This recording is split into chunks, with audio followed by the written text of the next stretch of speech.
Bapak Ibu, minggu ini adalah minggu transfigurasi. Ya, kalau minggu transfigurasi itu peristiwa Yesus dimuliakan di atas gunung. Dia membawa 3 orang muridnya, Simon Petrus, Yakobus, dan Yohanes ke atas sebuah gunung. Lalu di sana terjadilah peristiwa yang disebut transfigurasi. Wajah Yesus penuh kemuliaan, muncullah di sana Elia. Kita tahu Elia adalah representasi nabi besar, penyambung lidah Allah di dalam perjanjian lama. Muncullah di sana Musa, karena kita tahu Musa adalah representasi pembawa pesan Allah, hukum, ya kan, firman. Jadi di dalam Yesus, dan kita tahu Yesus adalah firman yang hidup, firman. Nah, jadi klop di sana gitu ya. Tapi singkat saja peristiwa itu. Mungkin nggak nyampe barangkali penampakan itu 1 jam. Ya, naiknya berjam-jam naik ke atas gunung kan. Tetapi ketika terjadi peristiwa itu singkat saja. Ya, kalau sebuah khotbah mungkin video reelsnya gitu. Ada video reelsnya singkat kan. Bapak Ibu lihat video reels kalau ada di khotbah minggu kita kan, ada video reelsnya, cuplikan singkatnya, cuplikan singkat saja. Tetapi intinya Bapak Ibu Saudara. Nah, transfigurasi artinya perubahan wujud, perubahan rupa. Disitulah Yesus berubah rupanya. Yang pasti saya nggak bisa melukiskan. Ya, ada awan kemuliaan juga. Kalau dalam perjanjian lama Shekinah, kalau ada awan kemuliaan itu berarti hadirat Allah terjadi. Nah, Ibu Bapak, Saudara-saudara, apa atau untuk apa sih transfigurasi ini ada dalam kalender gereja? Atau untuk apa sih peristiwa transfigurasi ini ditulis oleh Markus dalam kitab Injilnya? Lalu Matius juga mencatat dalam pasal 17, Lukas juga mencatat dalam pasal 19. Yesus dimuliakan di atas gunung. Untuk apa Yesus dimuliakan di atas gunung? Untuk apa peristiwa transfigurasi ini? Apa artinya untuk kita? Nah, ini penting Bapak Ibu Saudara. Pertama, paling tidak transfigurasi adalah cuplikan singkat untuk menyatakan yang dinyatakan Tuhan agar manusia, agar Simon, Yakobus, Yohanes mengerti bahwa pada hakikatnya Yesus adalah mulia. Agar jemaat mula-mula, kenapa Markus menulis? Agar jemaat mula-mula mengerti bahwa Yesus adalah Tuhan. Sebab apa? Sebab suatu ketika atau seterusnya Yesus turun dari gunung itu, lalu Yesus akan memasuki masa penderitaan. Seperti besok Rabu kita mulai masuk masa Paskah, masa kesengsaraan, penderitaan. Oh saudara-saudara, ini salah satu alasan yang logis kenapa Markus menceritakan tentang Allah yang mulia sebelum Yesus masuk kepada alam penderitaan. Dan di sana kita tahu bagaimana Yesus muncul sebagai sosok yang ditolak. Yesus sosok yang dihina, diejek, diusir, difitnah, ditangkap. Ia akan menempuh jalan salib via dolorosa. Lalu dia akan diolok-olok, dia akan diludahi, dia akan ditampar, disalib, bahkan mati. Dia akan memasuki areal penderitaan dalam pelayanannya. Dan pada saat itu mata orang akan tertuju kepada satu tema, penderitaan. Dan saudara tahu, seringkali manusia karena kebanyakan mengalami penderitaan lupa akan kemuliaan. Makanya Bapak Ibu Saudara, Tuhan kita itu adalah Tuhan yang menderita, yes. Tetapi jangan lupa juga, Dia adalah Tuhan yang maha mulia, yang harus kita sembah. Dia adalah Tuhan yang memancarkan kemuliaan, yang sinarnya itu terpancar. Bahkan Petrus, Yakobus, dan Yohanes begitu silau melihat cahaya kemuliaan itu. Dan karena manusia nggak sanggup menyaksikannya, maka peristiwa itu dibuat begitu real, singkat. Saudara tahu waktu Musa di padang gurun, Tuhan berkata, Musa, ya Tuhan, mari datang ke sini. Lepaskan dulu tali kasutmu, sepatumu. Dilepaskanlah. Waktu itu Musa melihat di padang gurun itu, padang rumput itu api. Itu tafsir mengatakan itu baru punggung Allah. Baru punggung Allah. Ya, karena kalau dilihat rupanya, Musa pasti mati, Bapak Ibu. Dan kemah pertemuan hanya Musa yang bisa melihat. Dan itu tidak diceritakan karena ada Shekinah di sana, awan menggambarkan hadirat Allah di sana. Enggak sembarangan orang. Tetapi itu dikasih intip sedikit. Itu pun para murid, hanya 3 orang yang menyaksikan, supaya 3 orang ini bercerita kepada murid, lalu murid-murid itu bercerita, lalu dituliskanlah oleh Markus. Markus ini muridnya Paulus kira-kira gitu, bersama dengan Paulus. Dia tuliskan juga. Rasul. Nah, Bapak Ibu Saudara-saudara, lalu dituliskanlah kepada kita.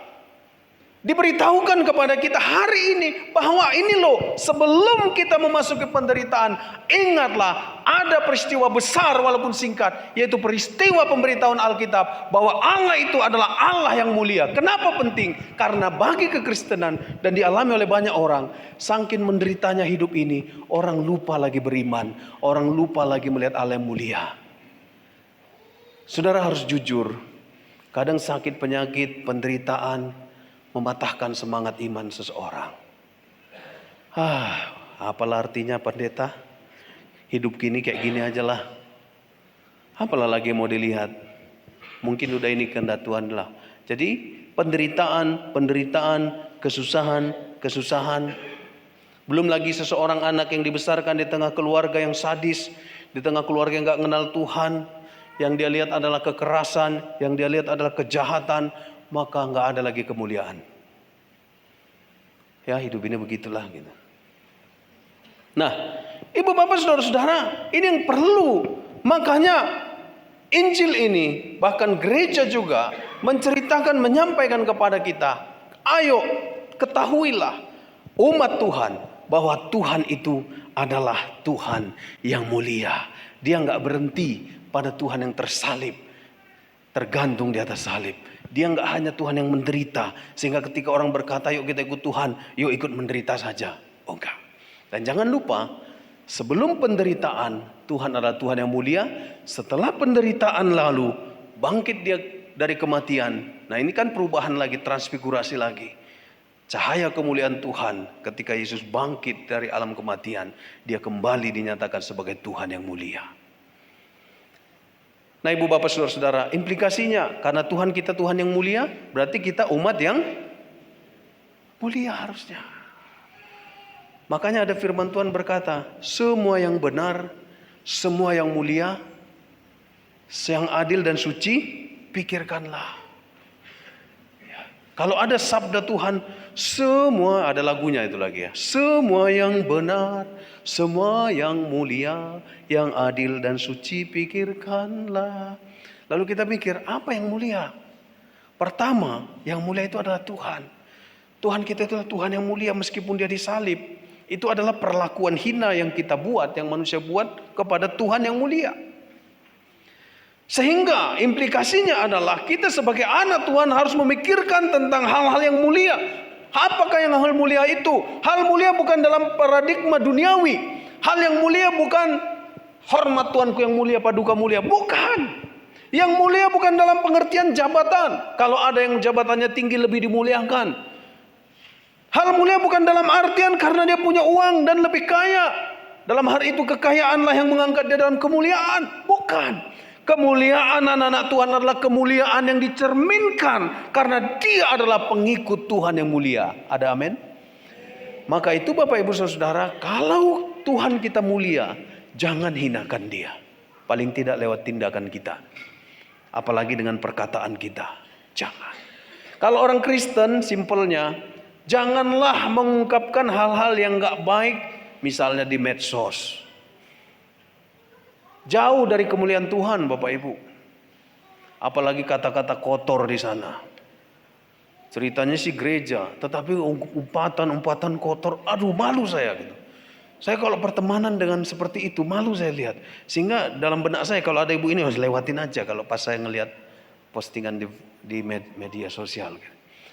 Ya, ayolah kita Tuhan kita mulia, maka implikasi praktisnya berprakteklah kita, ucapkanlah hal-hal yang baik, perkatakanlah hal-hal yang mulia, renungkanlah hal-hal yang mulia, ketiklah hal-hal yang mulia di medsos kita dengan bertanggung jawab, bertindaklah dengan tindakan hal-hal yang mulia. Amin.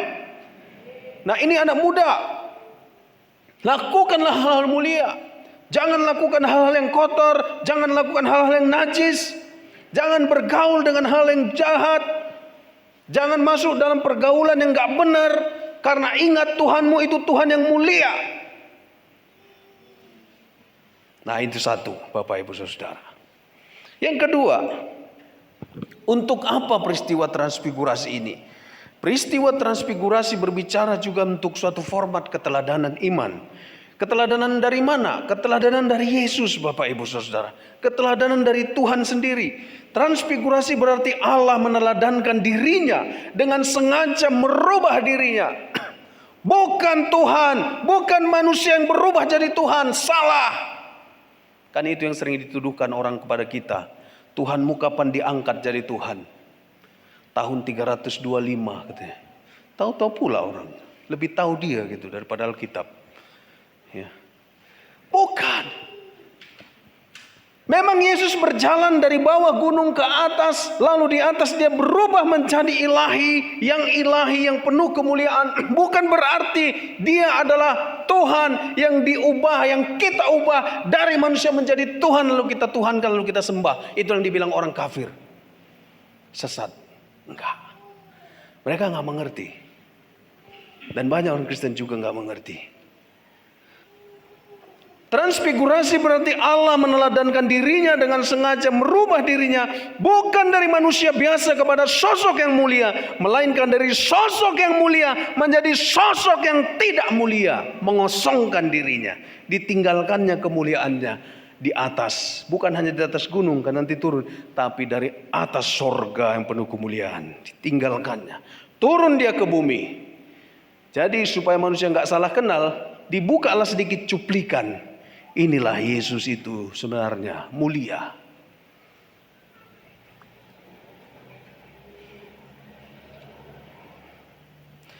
Ia yang mulia berubah dirinya untuk menyelamatkan manusia. Karena kalau dia datang dalam kemuliaannya, kita yang nggak mulia nggak bisa masuk, nggak bisa menyembah, nggak bisa terima. Mari kita teladani sosok guru yang turun gunung, tapi juga sosok yang ilahi turun ke dalam dunia yang hina. Dia melepas kemuliaan di sorga. Keteladanan kedua. Ada banyak orang begitu sulit melepas kemuliaan. Apalagi kalau merasa sudah berada di atas kemuliaan. Saat seseorang hidup dalam kemuliaan duniawi pun sudah banyak berat untuk meninggalkannya. Ada banyak pejabat yang ingin berkuasa lebih lama. Ada orang yang begitu berat meninggalkan kursi kekuasaan. Ada begitu berat meninggalkan kursi jabatan. Apalagi diperoleh dengan setengah mati. Apalagi kompensasinya besar, uangnya besar.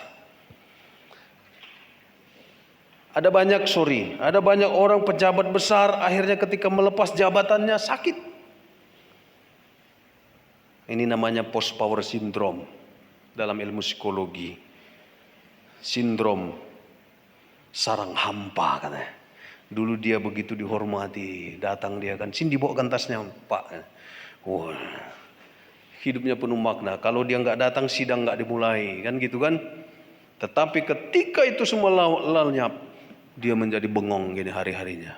Itu yang disebut sindrom sarang hampa. Dia mengalami kehampaan dalam hidup. Post power syndrome. Tapi kita bersyukur banyak kita di sini yang pensiun tetapi tetap aktif dan normal-normal saja, puji Tuhan. Tepuk tangan dulu untuk orang yang sudah pensiun, Bapak Ibu. Tapi ini menjadi peringatan bagi kita yang masih belum pensiun atau yang menjelang pensiun atau menjelang orang yang bahwa segala sesuatu itu ada waktunya. Ada waktunya kita harus turun. Ada waktunya kita naik. Tuhan aja nggak lama-lama dalam kemuliaannya. Singkat saja lalu dia turun. Ketika nanti kemuliaan itu kekal, ya itulah esensinya. Nah, ibu bapak, saudara-saudara yang dikasihi Tuhan kita Yesus Kristus, mari kita teladankan. Turun gunung juga bermakna arti praktis. Turun dari teori kepada praktis. Para orang tua, para ibu bapak, mari praktiskan, turun gunung. Bawa iman ke tengah keluarga. Bawa iman dalam kehidupan praktis, bukan hanya teoritis. Hari ini kita berada di atas gunung Galilea. Maka nanti setengah jam lagi kita akan pulang. Bawa iman itu secara praktis ke dalam rumah tangga kita. Amin. Ke dalam kehidupan anak-anak kita, ke dalam kehidupan praktis kita. Saya pun membawanya ke pastori kemana-mana bersama anak saya. Nah, Bapak Ibu Saudara, yang ketiga, tadi pertama untuk format pengetahuan iman, yang kedua untuk format keteladanan iman, yang ketiga transfigurasi adalah untuk format kesetiaan. Yesus yang mulia menderita.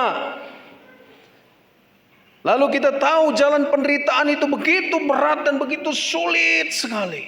Karena nggak kita aja ngalami. Jadi kalau kita yang mengalami difitnah, disakiti, bercerminlah kepada Yesus. Dia begitu teraniaya. Ini memformat sebuah proses kesetiaan. Setialah bahwa sekalipun hari ini kita menderita, akan ada waktunya kemuliaan. Kalau bagi Yesus kemuliaan di belakang, kemuliaan di depan, meskipun ada kematian, penganiayaan, kesengsaraan, dia tetap setia dan dia tetap rela sampai di atas kayu salib pun dia berkata, ke dalam tanganmu kuserahkan hidupku. Ini bicara tentang kesetiaan kepada panggilan dan perutusan Bapaknya dari sorga. Penderitaan tidak membuat dia berpaling. Aku kembalilah kepada kemuliaanku. Tuntaskan dulu tugas. Tuntaskan dulu sekalipun penderitaan ada. Sebab setelah itu semua akan ada kemuliaan. Maka setelah kebangkitan, kemuliaan dinyatakan. Bapak Ibu Saudara, implikasinya. Sabarlah dalam penderitaan. Kuatlah di dalam pergumulan. Sekalipun kita dihinakan. Karena di balik itu semua kalau kita adalah orang beriman, akan ada kemuliaan Tuhan dinyatakan.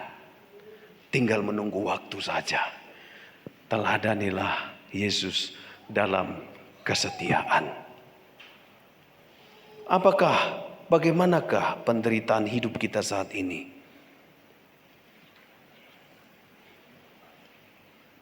Mungkin kita berkata, sampai kapan aku begini? Ya enggak tahu. Hanya Tuhan dan kita yang tahu.